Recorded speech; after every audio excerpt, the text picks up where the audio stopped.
Hoje irei conversar com a advogada doutora Daniele Miranda. Ela é imobiliarista, advogada imobiliarista. O nome é até meio difícil de falar, mas saiu. Então, doutora, é um prazer, uma honra revê-la. Já conversamos um pouco. A TN Brasil TV também fez recentemente um destaque sobre a sua pessoa, sobre o seu trabalho, e hoje temos a honra de recebê-la aqui. Muito obrigado. Eu que agradeço pela oportunidade que você tem dado aos advogados por esse espaço e nós somos muito gratos a você por isso. Nobre advogada, a tua origem é do Pará ou veio de outro estado? Não, eu sou belenense mesmo. Nasci aqui em Belém.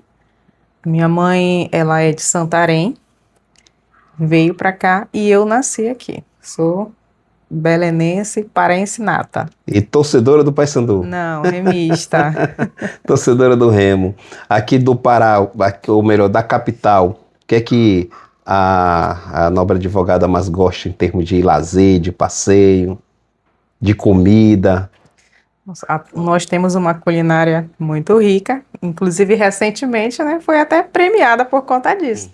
Então, eu amo comida, as nossas comidas típicas, maniçoba, vatapá, tacacá, amo.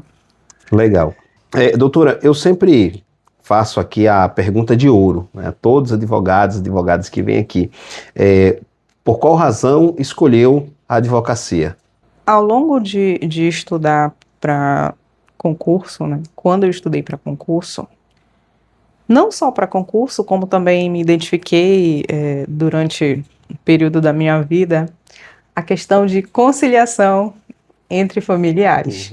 Então, eu sempre busquei essa conciliação. E quando eu comecei a estudar para concurso, eu gostei muito da parte jurídica. Foi então que logo depois eu comecei a fazer a faculdade de bacharel em Direito. Isso foi um ponto inicial. E quando eu fiz o curso, eu já comecei de cara a gostar de Direito Civil.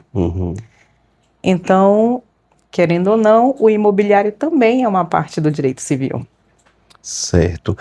Hoje, no exercício, né, da advocacia, a doutora poderia listar quais são as principais desafios, principalmente na tua área de atuação? Desafios, acredito que em todas as áreas nós temos, né? Principalmente na questão de regularização imobiliária. Aqui nós temos 60% da população que tem imóveis irregulares. Então, um dos desafios é a regularização. Quando ela vai para o cartório, ela tem um custo, né? Nem todo mundo, infelizmente, pode pagar essa regularização. Mas quem não pode também tem a Defensoria Pública para fazer a regularização. Então, esse é um dos desafios, o custo do cartório, esse custo com a regularização. Isso termina amedrontando muita gente, assim, no sentido de que eu não tenho dinheiro, mas eu preciso regularizar o que tenho, mas eu não tenho dinheiro. Então, termina não procurando resolver isso. Agora, em não resolver essa questão de regularização, pode vir problemas futuros. Com certeza. Até porque quando você adquire o imóvel, faz a compra de um imóvel, tem que ter muito cuidado. Então, quando você faz isso, é necessário que você seja acompanhado por um advogado, principalmente que seja especialista na área. Por quê? Porque, às vezes, um contrato de compra e venda, que nós chamamos de contrato de gaveta, ele é um contrato que ele não te dá a propriedade do imóvel. Certo. Ele só te dá a posse. Então, propriedade e posse são diferentes. A propriedade só tem quando é registrado o documento no registro de imóveis. Certo. Então, quando se faz a aquisição de um imóvel, tem que ter todo um cuidado, tem que ter análise jurídica. Por quê? Porque tem muitas coisas por trás daquele imóvel. Todo imóvel, ele tem como se fosse um CPF, um RG, né? Sim. Que é o registro de imóveis. É uma matrícula. Então, nessa matrícula, conta toda a história daquele imóvel. Então, de repente, o proprietário que está vendendo pode estar com alguma restrição judicial e aquele imóvel pode estar ali restrito, mas ele está vendendo. Então, se não houver uma análise de um especialista que vai fazer todo um parecer, a pessoa que está adquirindo esse imóvel, ela pode, infelizmente, acabar caindo numa grande cilada, né? Pode até perder esse imóvel que ela está pagando. Geralmente é à vista, né? Ou então pode ser financiado. Então, mesmo assim, existe toda uma análise para que se possa fazer a compra de um imóvel. Legal. Então, daí a importância de quem tem, no caso, o imóvel, procurar um especialista, no caso, um advogado, né, da área, ou não tendo essa pessoa recursos, procurar a defensoria para receber as orientações necessárias. Sim, com certeza. Como eu falei, quando se faz a aquisição desse imóvel, tem que ter esse cuidado, porque infelizmente só com um contrato de gaveta, as pessoas, mesmo que apresente uma matrícula, a matrícula também tem que ser atualizada. Nós também verificamos toda essa situação da matrícula e, com isso, a pessoa vai ter mais segurança naquela negociação. Certo. Doutora, geralmente, talvez hoje menos, mas no interior ainda se escuta muito isso. Não, eu comprei o terreno, inclusive eu tenho aqui o papel de compra e venda. Vale? Então, é o que eu falei ainda há pouco sobre... Só um detalhe aqui te interrompendo. Teve um caso que o meu amigo, ele comprou, né? Ele comprou o terreno. Eu nunca comprei terreno, certo? Então, assim, ele comprou o terreno e quando ele chegou, passou... Isso lá na cidade mesmo, tudo tal. E ele passou um período sem ir dar uma olhadinha. E quando ele chegou, já tinha outro cara limpando, né, o terreno. E teve aquela discussão, não é meu, porque eu tenho um documento aqui, compra e venda, um papel lá que assinar, etc, tal. Esse meu amigo tinha um papel, compra e venda, o outro também tinha, e no final das contas nem ficou com esse meu amigo, nem ficou com esse que estava que estava limpando, ficou com outro terceiro que chegou, e eu acho que tinha um papel mais poderoso, eu sei que ficou o terreno na posse de outra pessoa. A mesma pessoa tinha vendido para 3 pessoas aquele mesmo terreno. Então, essas questões de aquisição de terrenos ou de casa com esse documento meio que avulso, isso tem validade? Então, por mais que tenha acontecido esse caso, como você está falando, no interior, Sim. é isso?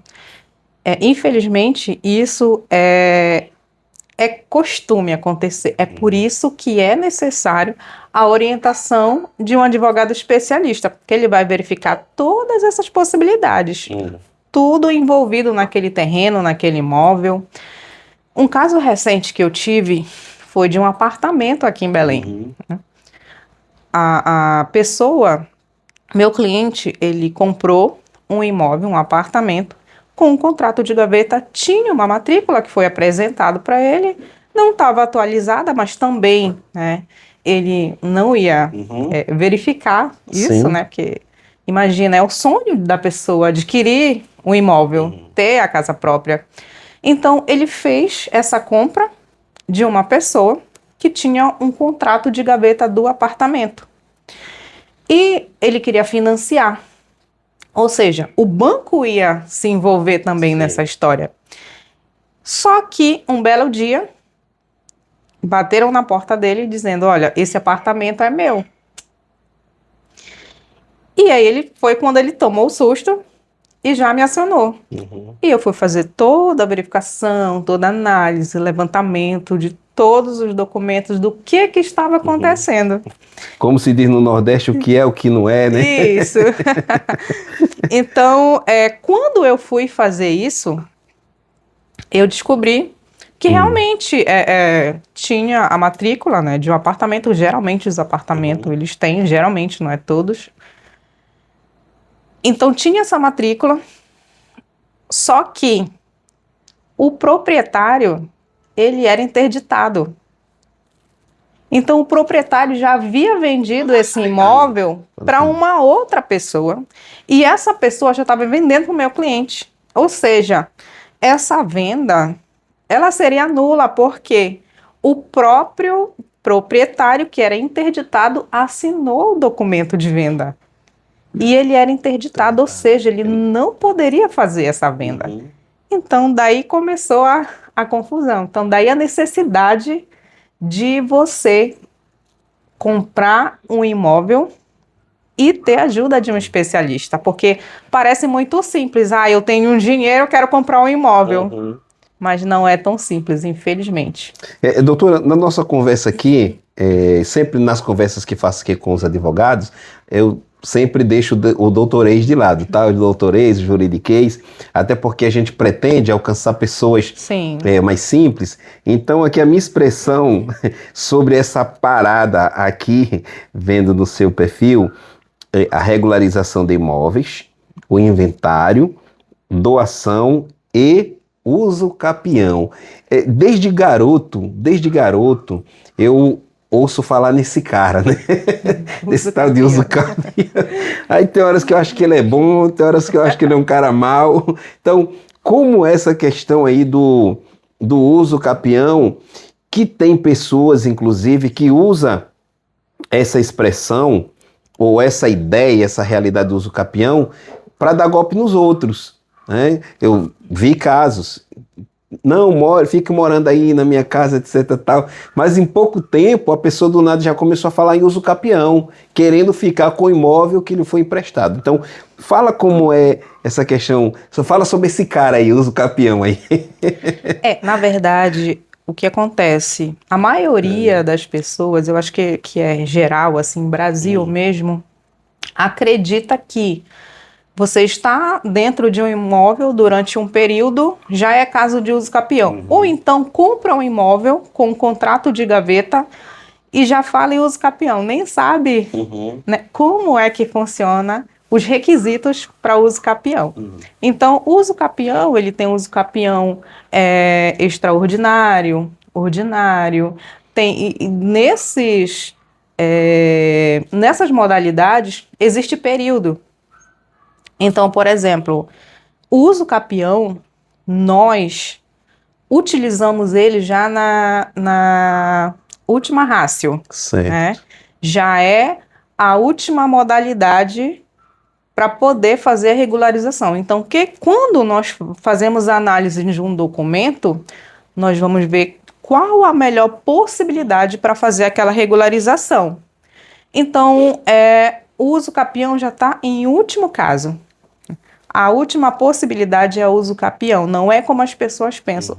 Até porque o uso capião, por exemplo, eu estou com um caso de uso capião que a pessoa mora no imóvel há 60 anos. Ela nasceu naquele imóvel.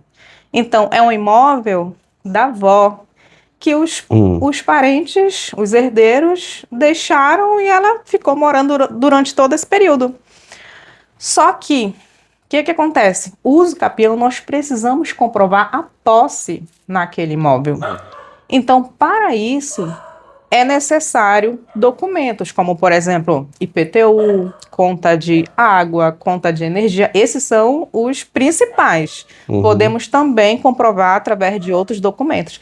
Então, o uso capião, ele é a comprovação da posse. Não é só a pessoa estar no imóvel durante tantos anos e já achar que ela vai usucapiar, já que aquele imóvel vai ser dela. Então, nós precisamos fazer essa comprovação de posse através desses documentos. Só que o que acontece? Nesse caso da minha cliente, que eu estou agora, o IPTU, por mais que ela esteja durante todo esse tempo, está no nome da avó. A conta de energia ficou no nome do tio, ela paga durante todo esse período, mas ficou no nome do tio. A conta de água está no nome de outro tio. Sim. Então, eu não tenho como comprovar essa posse no nome dela. Eu preciso comprovar que ela mora ali. Está tudo fragmentado, essas Tudo informações. fragmentado. Então, eu tive que ver outros documentos, ir atrás de outras coisas para poder tentar fazer uma cadeia de posses que ela está ali naquele imóvel. Então, não é tão simples como as pessoas pensam. Isso, né? Que é automático, né? As pessoas acharem, usa o capião, mas não é tão simples. Tanto que ele já é a última possibilidade da gente fazer regularização de um imóvel. Um acompanhamento de um cidadão, né, de um empresário, que seja, o acompanhamento no sentido de ter uma assessoria, né, de um especialista é muito bom para evitar problemas. Porque geralmente o brasileiro, o ser humano, ele só procura especialista quando ele tem um problema. Mas se ele tem essa assessoria, ele pode evitar dores de cabeça no futuro, né? Com certeza, Tassiano. Isso é muito importante, nós atuarmos na prevenção. Um exemplo seria um inventário, que a lei diz que com 60 dias o inventário ele tem que ser aberto. Aí o que é que acontece? 60 dias após a morte. Após a morte. Então o que é que acontece? A partir daí, as pessoas acabam deixando passar. Se tem imóvel nesse inventário também, nesse imóveis, carros, mas imóvel, esse imóvel ele já é um imóvel irregular, né? Porque ele precisa dessa regularização para poder os herdeiros se tornarem proprietários. Então, com isso, ele já é irregular. Então, é necessário que haja essa regularização, porque às vezes os herdeiros não têm valores para custear o inventário, então pode ser pedido para o juiz para vender esse imóvel, assim como liberação de valores, para poder fazer o inventário. Doutora, essa área, regularização de imóveis, inventário, doação, uso capião, mas principalmente essa questão aqui de inventário, doação, que envolve muito questão de herança, né? Questão de inventários, ou não? O inventário seria a herança, né? Quando o pai ou a mãe... Pronto, aí a questão costuma ser tenso esses momentos, então morreu o patriarca ou a matriarca e já não tem mais o patriarca, ou seja, o detentor, né, das posses faleceu e agora vem para esse estágio, né? Aparecem os filhos, aparecem outros interessados, aí a figura do advogado é sempre acionada para poder, né, fazer lá o seu papel. Costuma ser tenso esses... A figura do advogado, nesse momento, ela é muito importante, até porque não tem como fazer um inventário sem advogado, né? Precisa de um advogado para que o inventário seja feito. Bom, qual o papel do advogado nesse momento? É tentar tranquilizar e fazer a melhor estratégia para que conduzir aquele inventário de uma melhor forma possível. E ver a possibilidade que pode ser feito tanto no judicial, quanto pode ser feito no extrajudicial. Então, assim, quando há conflito entre herdeiros, aí vai para o judicial. Não tem como ir para o extrajudicial, que é um pouco mais célere, né? Um pouco mais rápido. O judicial é quando tem conflito. Não havendo conflito, pode-se ir para o extrajudicial, mais tranquilo. Por quê? Porque todos estão em concordância com o que vai ser disposto, com a partilha. Quando não há essa concordância, aí o juiz que vai ter que analisar tudo e resolver. Bater o martelo, Isso. né?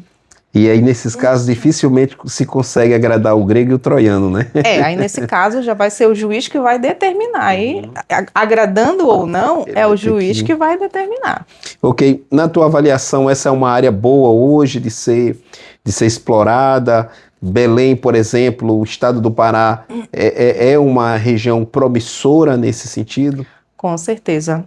Tanto que foi a minha escolha, né, depois que comecei no cartório, Eu vi principalmente a questão do inventário, que eu me apaixonei, fazia isso diariamente, fazia análise de documentos. Então, eu vi que realmente era uma área promissora, e é o que eu gosto de fazer. E é muito bom quando a gente trabalha com o que a gente gosta. Né? Muito legal. Você faz parte da comunidade das mulheres imobiliaristas, ok? Sim. Imobiliaristas, deve ser, né?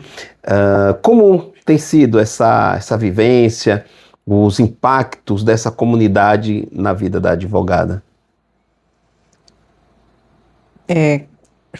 Quando eu saí do cartório, resolvi sair do cartório, eu sempre falo isso, que eu tive eu fui a um curso feito pela Lídia e a doutora Ruth, e eu gostei muito, né? Ali eu fechei o que eu queria.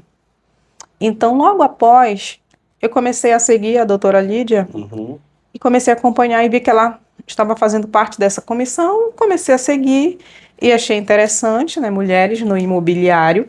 A Lídia Lamarão, não é isso? Isso. Ela esteve aqui com a gente. Achei muito interessante, né? Era o que eu pretendia naquele momento e comecei a fazer parte da comissão, né? Onde tem outras mulheres imobiliaristas, quando a gente fala imobiliarista, envolve também a corretora, tudo que envolve o imobiliário. Tinha, né? Agora não está mais com a gente, uma engenheira agrônoma, então, que faz essa parte de regularização de terras. Então, para mim, foi muito importante, né, estar próximo de mulheres que inspiram outras mulheres. E é isso. Legal. Também a comissão, vez por outra, realiza o café com elas, né? Na verdade,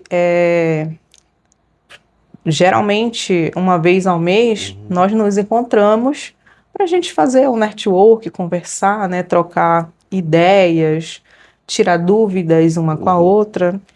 E nós fazemos semestralmente essas reuniões. Também tem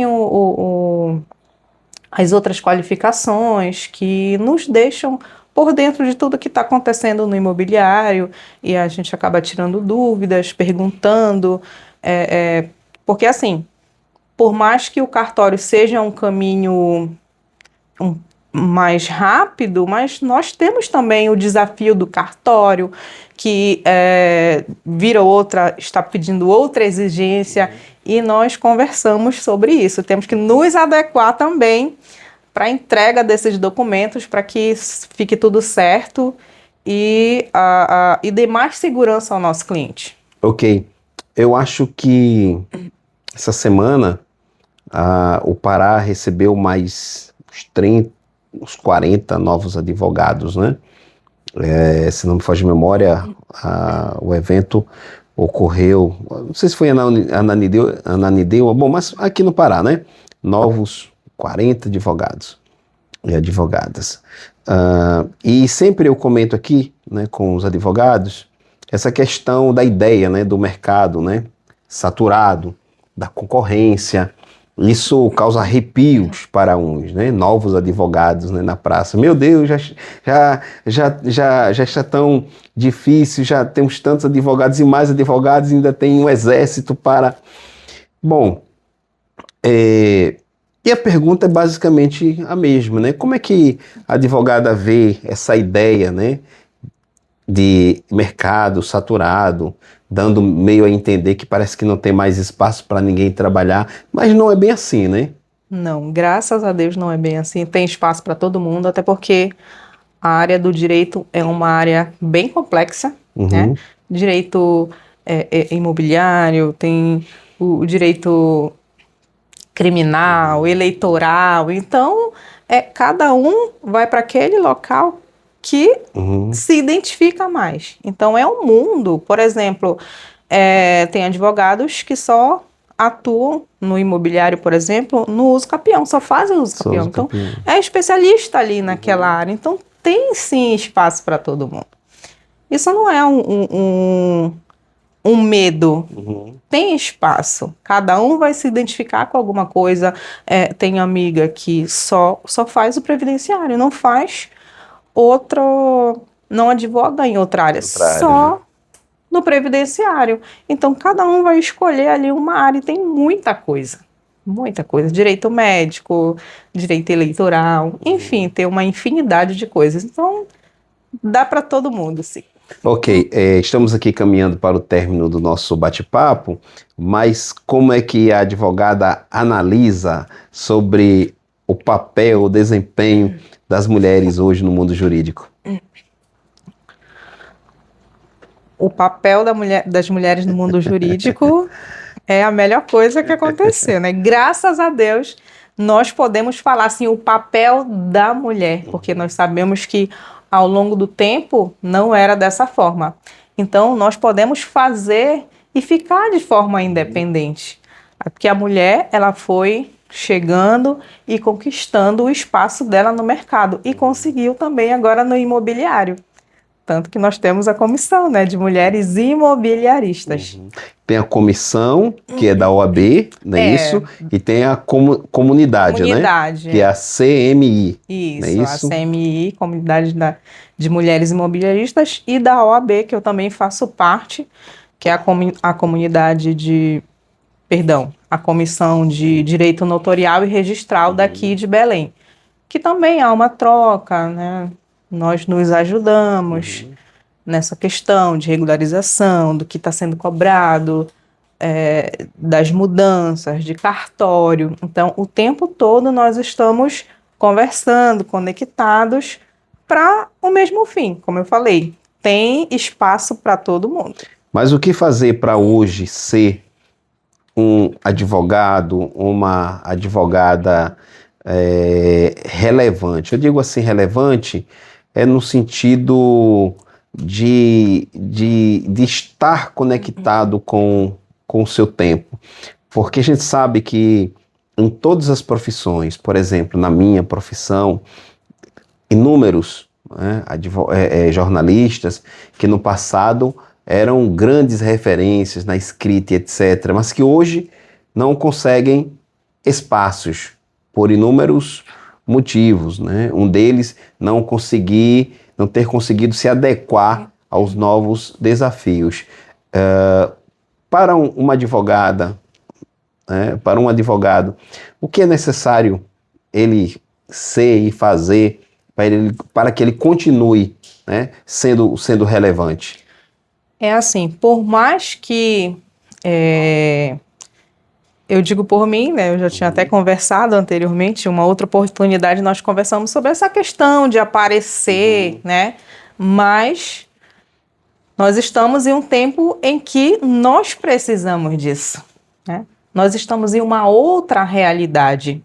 Então, tudo bem que tem, por exemplo, advogado que é muito advogado do Instagram. Sim. Né? Mas, querendo ou não, nós temos que se adequar à nova realidade. Não temos para onde fugir. Nós temos que nos adequar. Até porque o próprio direito, ele vai mudando. Sim. Então, com isso, nós também temos que se adequar e ir mudando conforme as gerações. Porque eu não posso também ficar no passado. Eu não gosto de aparecer. Mas e aí? Eu preciso aparecer. Mas tem um público que quer me ver no Instagram. Sim, né? Porque por mais que eu não seja aquela pessoa tão atuante no Instagram, mas o meu cliente, ele pelo menos vai abrir lá para ver se eu sou realmente advogada, né? Então, querendo ou não, nós precisamos nos adequar a essa nova realidade. Doutor, isso acontece muito comigo, quando eu estou conversando, eu digo, eu conheço um advogado ou uma advogada que... Qual é o Instagram dele? Qual é o Instagram dela? Que a pessoa quer ter mais ou menos a certeza de que aquela pessoa é real, de que aquela pessoa, né, atua, né? Sim, até porque também tem muita fraude, embora também tenha no Instagram, né? Mas, querendo ou não, o cliente ele quer conhecer, quer ver se aquela pessoa existe, o que ela faz. Nem vai olhar tudo, mas pelo menos ter a certeza de que tem alguém que está atuando. E nós temos também um outro lado dessa moeda aí, é que alguns tentam passar aquela ideia, né, de que a advocacia é a sétima maravilha do mundo, no sentido de que você é advogado, você é advogada, a sua vida agora é uma maravilha, é muito dinheiro no bolso, é um pouco trabalho, é o que chamo de glamouralização, né, da advocacia. O advogado pode sim ser bem remunerado, não há problema nisso, mas isso tem implicações, e a principal delas é o trabalho, né? Muito trabalho. Sim, e o que que acontece? Tem muitos coaches, né? Tem advogados que acabaram deixando de advogar para ser coach e vender, Sim. né? E vender esse glamour que você está falando. E, infelizmente, tem acontecido muito. E não é assim. A advocacia, a gente precisa tanto no cartório quanto judicialmente, nós precisamos estar ali, estar o tempo todo verificando, nós temos prazo. Então não é essa maravilha que eles estão colocando, tantos contratos por mês. Sim. Né? Nós vemos muito isso hoje, mas não é bem assim. Quanto você está ganhando por mês? Só 50 mil? Você, um advogado... Teve um, inclusive, que disse assim, você é um advogado com OAB e tudo, mas, bom, para ser advogado tem que ter OAB, né? Tem que ter OAB. Aquela clássica, OAB e tudo. Então, clique aqui e eu vou lhe ensinar, né, por mês a ganhar mais de 100 mil, 200 mil, 300... Poxa, eu vou só assistir a palestra desse cara. E vender curso. Né? E quando você clica tal, aí vê que é quase que uma pirâmidezinha para sempre tirar um cascalho teu, né? Então são novos tempos, novos desafios, um novo momento que, de certa forma, também coloca o advogado em um papel, né, de grande ou de maior projeção e, ao mesmo tempo, faz acender o alerta, né, de estar preparado, de saber lidar com esses novos desafios, caso contrário, ele fica para trás. Sim, é como eu falei, nós temos que nos adequar a essa nova realidade, né? Não tem para onde correr, temos que nos adequar, mas ainda assim as pessoas elas querem ir até o escritório, assim como tem muita facilidade também com a internet, com essa nova configuração de escritório. Sim. Tem pessoas que só têm escritório online, que não tem escritório físico. Sim. E não há problema algum, porque nós conseguimos nos conectar com pessoas de outros estados. Eu advoguei para uma empresa em que o cliente estava lá em Brasília. Então eu representei ele aqui, tinha um preposto, não podia vir e nem precisava, porque hoje, graças a Deus, tem a audiência virtual. Então, ele lá, eu aqui, o contato que eu tive com o cliente só foi virtual. Uma chamada de vídeo, assinatura de contrato, de procuração, e assim eu representei ele aqui em Belém. Então, isso é uma facilidade. Isso, por esse lado, é muito bom também. Né? Mas tem aqueles que precisam, que gostam de conversar, gostam de estar... De ver a pessoa, de ver, né? De falar mais detalhes, de levar documento, embora tudo é eletrônico, a gente faz o escaneamento dos documentos para juntar em processo, mas ou até mesmo no cartório. Mas veja que até nisso a tecnologia, a modernização das coisas facilitou a vida, porque tem os coworks com salas já preparadas, com café, com água e tudo, Inclusive, né? tem advogado que fica só em coworking. Né?